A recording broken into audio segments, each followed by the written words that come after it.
Hello प्यारे बच्चों, आज हम क्लास 12 का एक बहुत ही अच्छा सेशन लेकर आ रहे हैं जिसमें आप सभी बच्चों को बताएंगे कि हम लास्ट समय में जो भी हमारे पास अब बोर्ड परीक्षा का, क्योंकि यूपी बोर्ड का परीक्षा 22 फरवरी से होनी है। आज हम 28 तारीख को अपना वीडियो बना रहे हैं। इसमें बच्चों को बताएंगे कि कैसे कम समय में आप जो भी समय आपके पास है उसमें आप क्लास 12 के मैथ के में कैसे 90 प्लस स्कोर करें। तो आज हमारा टॉपिक है how to 90 plus score in class 10th board exam. आप सभी बच्चे देखिए, लास्ट टाइम में जो तैयारी होती है वो बहुत महत्वपूर्ण होती है, क्योंकि आपने साल भर जो भी पढ़ाई की हो वो उतना इफ़ेक्टिव नहीं होगा, क्योंकि लास्ट समय का जो 2 महीने 3 महीने या 1 महीने का जो रिवीजन होता है वो बहुत मायने रखता है आपके एग्ज़ाम को स्कोर को इम्प्रूव करने के लिए। क्योंकि आप जैसे जानते हैं कि बोर्ड एग्ज़ाम में बच्चे बहुत सारे होते हैं जो लास्ट टाइम पे बोलते हैं हम कुछ नहीं पढ़े हैं, कैसे करें कैसे करें। तो आपको यहाँ पे ज़्यादा सोचने की ज़रूरत नहीं, अभी भी आपके पास इतना समय है कि आप अच्छा मार्क्स प्राप्त कर सकते हैं। क्योंकि बोर्ड एग्ज़ाम्स में कुछ क्वेश्चन हैं जो प्रीवियस ईयर से बार बार रिपीट किए जाते हैं।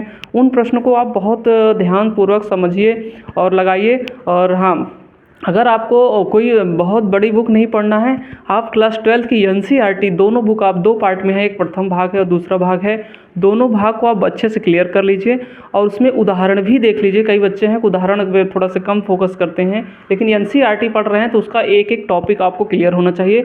और NCERT यदि आपने पूरा क्लियर कर लिया तो NCERT से बाहर मान के चलो कि 10% आने के चांसेस हैं, वो भी आएंगे। तो आपको रूल्स और रेगुलेशन सारे कुछ पता हों तो समझ लीजिए 100% ही NCERT ही बनती है।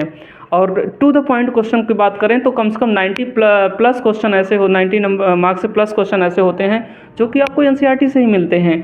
अगर NCERT आपने क्लियर कर लिया तो समझ लीजिए कि आपको क्लास 12 में 90 प्लस करने से कोई रोक नहीं सकता।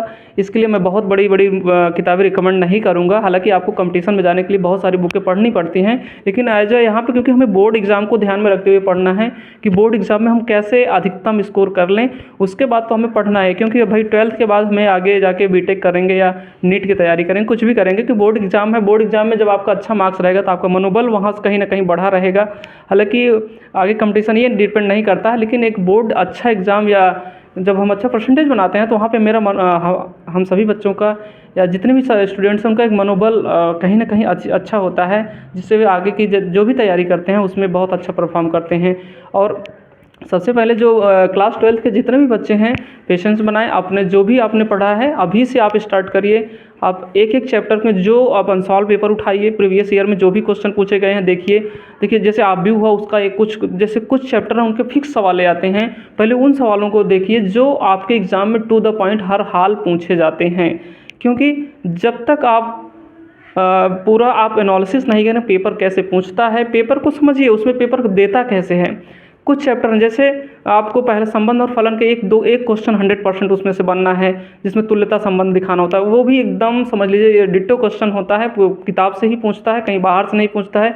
बस आपको लिखने की हैबिट बनाना होगा, उसमें थोड़ा सा आपको एक क्वेश्चन को लेकर प्रैक्टिस करना है बस। उसी तरह आव्यूह में कुछ क्वेश्चन होते हैं बहुत ही इंपॉर्टेंट, जैसे आपका सारणिक में होता है और उसमें जैसे दिए गए 3 समीकरण दिए रहते हैं, उनको आव्यूह विधि से हल करना होता है। अवकलन के क्वेश्चन होते हैं, अवकलन को रिवीजन कर लीजिए, सारे फॉर्मूले आप रख लीजिए। उधर आप समाकलन, निश्चित समाकलन, अवकल समीकरण, जितने भी टॉपिक्स हैं, और रैखिक प्रोग्रामिंग का एक क्वेश्चन बहुत ही इंपॉर्टेंट आता है, उसको ज़रूर प्रैक्टिस करके जाइए। और साथ ही साथ आप जैसे त्रिविमीय ज्यामिति में एक क्वेश्चन आता है 2 रेखाओं के बीच की दूरी, जिसमें सदिश रूप में और कार्तीय रूप दोनों रूप दिया रहता है, तो आपको दोनों पढ़ के जाना चाहिए क्योंकि उसका भी क्वेश्चन आता है। प्रायिकता से भी बहुत नॉर्मल क्वेश्चन है, सहप्रतिबंध प्रायिकता के रूल से जो एकदम इजी क्वेश्चन आते हैं। तो बोर्ड एग्जाम में आप बहुत अच्छा कर सकते हो, बस थोड़ा सा बहुत ज़्यादा कोई दिक्कत नहीं है। ठीक है, थैंक यू।